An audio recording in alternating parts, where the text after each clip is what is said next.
प्यारे बच्चों, आज हम आपके लिए लेकर आए हैं 6, 7, 8, 9 और 10th सभी बच्चों के लिए मस्त मजेदार और धांसू वीडियो इंग्लिश का। आप लोग इंग्लिश में बहुत टैलेंट नहीं है। अगर आपको बहुत टैलेंट बनना है ना, तो पूरा इंग्लिश के रीढ़ है जिसका नाम है टेंस। रीढ़ है बोले तो रीढ़, इसके बगैर आप रीढ़ बने जानते हैं ना, हवेला को रीढ़ बोलते हैं। आपको शरीर में ये देखिए रीढ़ है, ये अगर सीधा नहीं रहेगा ना तो आप ऐसे नहीं चल पाएंगे। तो आप बिना रीढ़ के यानी बिना इंग्लिश बिना टेंस के आप इंग्लिश में तनिक भी कदम नहीं रख पाएंगे। बहुत सारे पार्ट्स हैं, और जैसे शरीर के बहुत सारे पार्ट्स हैं, वैसे इंग्लिश के भी बहुत सारे पार्ट्स हैं, लेकिन सबसे मस्त और मजेदार पार्ट है टेंस। टेंस आपको समझ में आ जाएगा ना तो आपको वॉइस भी समझ में आएगा, और टेंस और वॉइस अगर आप समझ लेंगे ना तो समझिए कि आपको 50% इंग्लिश एकदम बल्ले बल्ले करके आ जाएगा। बाकी 50% में उसी में कमांड सेंटेंस आ जाएगा, उसी में वॉइस, उसी में नरेशन वगैरह, उसी में ट्रांसफॉर्मेशन, उसी में प्रीपोजिशन, तमाम प्रकार के सेंटेंस के भाग उसमें आ जाएंगे। लेकिन सबसे मेन वीवीआई टॉपिक है, मतलब कि रीढ़ कहिए, सबसे अधिक भाग जो है इंग्लिश में किसका इस्तेमाल होता है सुबह से शाम तक दिन भर जितना आप बोलते हैं मैक्सिमम ये टेंस का बोला जाता है। समय वेस्ट ना करते हुए हम आपको लेकर के चलते हैं टॉपिक पर। आइए जानते हैं टेंस क्या होता है। देखिए, टेंस आप नहीं सुने हैं, टेंशन सुने हैं? हाँ, टेंशन मैंने क्या होता है, माइंड पर लोड, तनाव। इसी टेंस का एक छोटा सा रूप है, टेंस छुपाते हैं, और टेंशन से टेंस बना है। और इस टेंशन उस टेंशन का मतलब तनाव होता है, और इस टेंशन का मतलब समय से लेना देना है। तनाव यानी कि कोई भी काम हो रहा है, जैसे आपके साथ कुछ हुआ, आपके माइंड पर लोड आया, तो यहाँ पर कुछ ना कुछ हो रहा है, जैसे आप खेल रहे हैं, दौड़ रहे हैं, इस तरह से जितना काम होता है ना, जो सभी कार्य को भर्व कहते हैं। इसी भर्व के भिन्न भिन्न जो रूप होते हैं ना, अब समय के साथ इसको रिलेट करेंगे। जैसे एक भर्व है, यहाँ पे देखिए लिखा हुआ है, एक भर्व देखिए खेलना लिखा हुआ है, तो खेलना से खेलता है, खेलता था, खेलेगा, या इसी कहेंगे खेलता है, खेल रहा है, खेल चुका है, तमाम प्रकार की बातें हैं। तो भर्व एक है, और वो बदलता क्या तरह से है, मुख्य रूप से 12 तरीके से बदल जाता है। ऐसे बदलता है, एगो है लग करके प्रेजेंट टाइम को व्यतीत बताएगा तो प्रेजेंट टेंस, और बीता हुआ समय में अगर बताएगा कि कैसे कैसे कार्य बदल रहा था, कैसे कैसे भर्व बदल रहा था, इसको कहते हैं भूतकाल। और जो हुआ नहीं है, होने की संभावना है भविष्य में जो होगा, यानी गा जो अंत में लगा हुआ रहेगा तो आप जानेंगे वो फ्यूचर टेंस है। लेकिन अब वही भर्व कैसे बदलता है, कई प्रकार से, तो 12 प्रकार से। 4 प्रकार से प्रेजेंट में बदलता है, और 4 प्रकार से पास्ट में, और 4 प्रकार से फ्यूचर में बदलता है। तो हम जानेंगे पहले कि टेंस होता क्या है। तो आप सिंपल से जान लीजिए, टेंस जो होता है क्रिया के रूपों के बारे में जानना। एक क्रिया है, वो कौन कौन से रूपों में आता है, कैसे कैसे दिखता है। तो खेलना एक क्रिया है, कभी खेलता है के रूप में दिख जाएगा, कभी खेलता था के रूप में दिख जाएगा, कभी खेल रहा है, कभी खेल चुका है। कोई कहेगा, मम्मी लोग कहती है बेटा दिन भर खेल रहा है, सुबह से खेल रहा है, तो टाइम के साथ में अगर कोई भर्व हो रहा होता है तो इस प्रकार से कुल मिला के 12 प्रकार से बदलता है। प्रेजेंट में 4 प्रकार से, और पास्ट में 4 प्रकार से, और फ्यूचर में 4 प्रकार से कोई भर्व बदलता है। तो कोई भर्व टोटली कितने प्रकार से बदलता है, तो 12 प्रकार से बदलता है। तो टेंस कुल कई प्रकार से बदलता है, तो 12। मेनली 3 प्रकार से, एक है वाला, और एक था थी वाला, और एक गा गेगी वाला। तो ये टेंस मुख्य रूप से 3 प्रकार के होते हैं, एक प्रेजेंट टेंस, एक पास्ट टेंस, और एक फ्यूचर टेंस। प्रेजेंट के भी 4 पार्ट्स होते हैं, जैसा कि यहाँ पे देखिए समझाया गया है।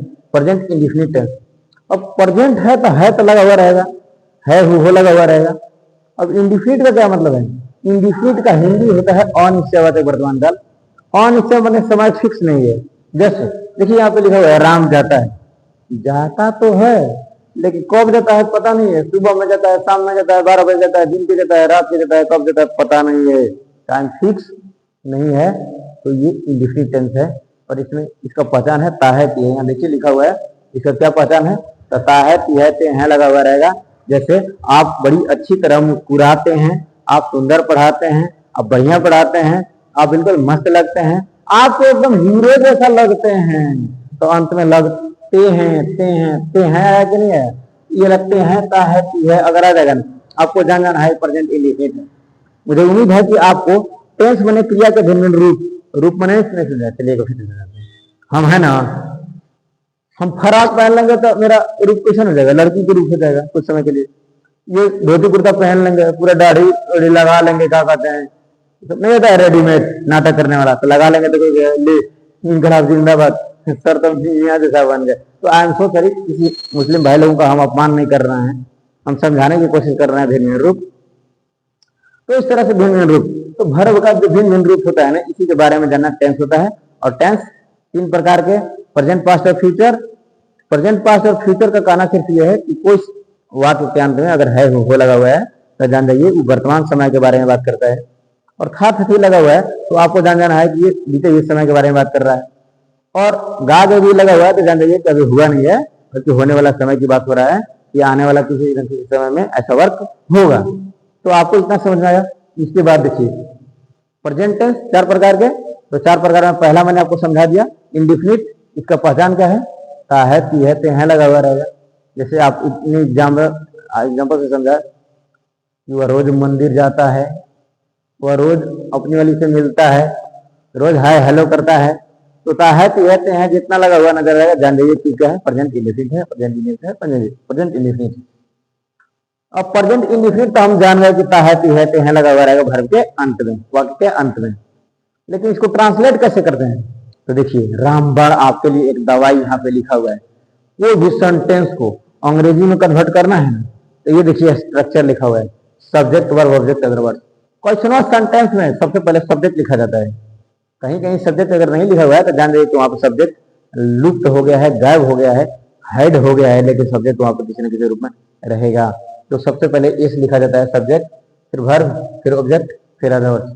हम आपको रूल नहीं बताने वाले हैं, हम आपको शॉर्ट ट्रिक बताने वाले हैं। हम आपको एक टोटका, एक कर्मठ करने के लिए बताएंगे। अब इसी कीजिएंगे, रीडिंग रीडिंग रीडिंग रीडिंग आपको इंग्लिश समझ में आ जाएगा। आइए आपको अंग्रेजी ट्रांसलेट करना है तो देखिए एक बार करना है आगे से, आगे रहता है सब्जेक्ट, ये सब्जेक्ट एक बार आगे से। जैसे यहाँ देखिए लिखा हुआ है राम जाता है, छोटा सा है, इसको देखिए, तुम मन लगाकर नहीं पढ़ते हो लिखा हुआ है। तो सबसे पहले तुम का अंग्रेजी लिखेंगे अगला के, इसके बाद पीछे से काम शुरू कर देंगे, इसके बाद इसके बाद इसके बाद इसके बाद इसके बाद, इस तरह से आपको लिखते आ जाना है। राम एक बार लिखिए, राम पीछे से आ जाइए, है हूं के लिए तो आप जान ही रहे, तो इसका प्रयोग आप कर दीजिएगा। जैसे यू, अब ये नियम है नहीं रहने के साथ डू नॉट का प्रयोग करते हैं। यू लिख के बाद पीछे से, अब इसके साथ आपको डू नॉट का प्रयोग करना है, डू नॉट का प्रयोग कर दिए। इसके बाद पढ़ना का अंग्रेजी रीड होता है, अब मन लगाना का अंग्रेजी अटेंटिवली होता है। पीछे से लिखते लिखते आगे चल जाइए। कुछ रूल ये है, देखिए टेंस में हम किसका अध्ययन करते हैं, किसके बारे में जानना शुरू करते हैं, वर्ब के बारे में, जिन रूप के बारे में। तो आप जानिए गए होंगे कि टेंस में क्या बदलता है, तो केवल वर्ब बदलता है, बाकी सब कुछ वैसे ही रह जाता है। तो आप याद रखिए कि चाहे कोई भी टेंस का सेंटेंस हो, चाहे प्रेजेंट, पास्ट, फ्यूचर, फलना देखना, कोई भी का भी हो, अंग्रेजी ट्रांसलेट करने के लिए आपको यह पैटर्न फॉलो करना है। सब्जेक्ट जैसे को वैसे ही लिखना है आगे, और ये ऑब्जेक्ट अदर कभी चेंज नहीं होता है, ओनली चेंज होता है तो वर्ब। क्या चेंज होता है, वर्ब। क्या सुन लिया, क्या चेंज होता है, वर्ब चेंज होता है।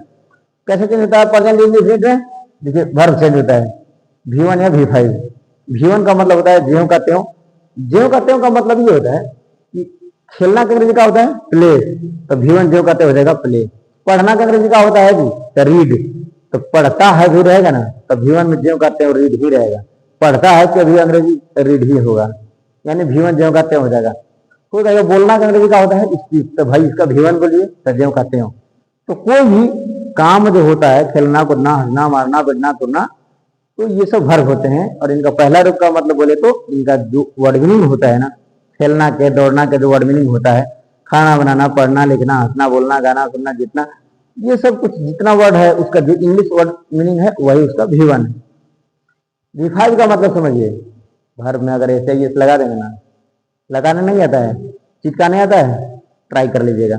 जैसे देखिए प्ले एक वर्ब है, खेलना के अंग्रेजी प्ले होता है, ज्यों कहते हैं छोड़ देंगे तो V1, और एस या एस लगा देंगे तो V5। V5 का मतलब एस या एस लगाइए। अब कहाँ एस लगाएंगे और कहाँ एस लगाएंगे, तो देखिए ना, देखिए ना, देखिए ना, बड़े मजेदार आइटम में आपको समझ में आ जाएगा। यहाँ देखिए वाई है, इस लगाया गया है, यहाँ देखिए ओ है, इस लगाया हुआ है। तो एक सिंपल एग्जाम्पल देकर आपको समझाने की कोशिश किए हैं हम। जिस वर्ब के अंत में ए ई आई ओ यू यानी भावेल रहेगा, अब आंखें बंद करके एकदम ई एस दाग दीजिए। लेकिन इसके अलावा कोई अक्षर रहेगा तो वहां पे एस लगाइए। जैसे पहले देखिए ए ई आई ओ यू वाला में से नहीं ना है, ए ई आई ओ यू वाला में से तो नहीं है, ये तो वाई है, तो इसमें एस लगेगा। जैसे read, R E A D, यहाँ देखिए R E A D, read, तो डी है ना, ये भावेल थोड़े है, तो इसको विफाई बनाने के लिए केवल एस लगाएंगे। इस तरह से अब एस कहाँ लगाना है और एस कहाँ लगाना है आप समझ ही गए होंगे। इसके बाद ध्यान से सुन लीजिए, आई वी दे यू बहुवचन, बहुवचन में होता है ढेरे दे, इस सब के साथ हमेशा भी1 लगता है। सब्जेक्ट जब आई वी यू दे बहुवचन अगर रहेगा तो वर्ब भी1 लगेगा, भी1।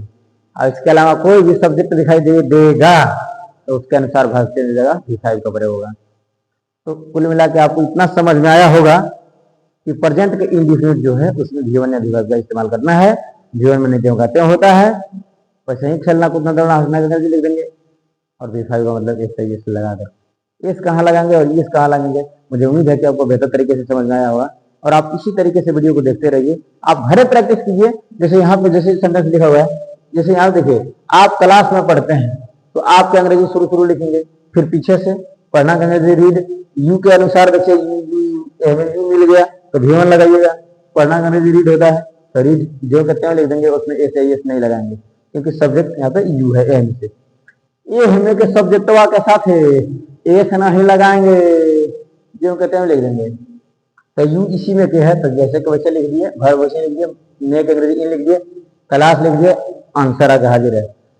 राम मंदिर में पूजा करता है, राम एक बार आगे से, इसके बाद पीछे से, पूजा का अंग्रेजी वर्शिप। राम इसमें देखिए शामिल नहीं है, इसमें है क्या शामिल नहीं ना, तो इसके काम में आपको ऐसे ये लगाना पड़ेगा।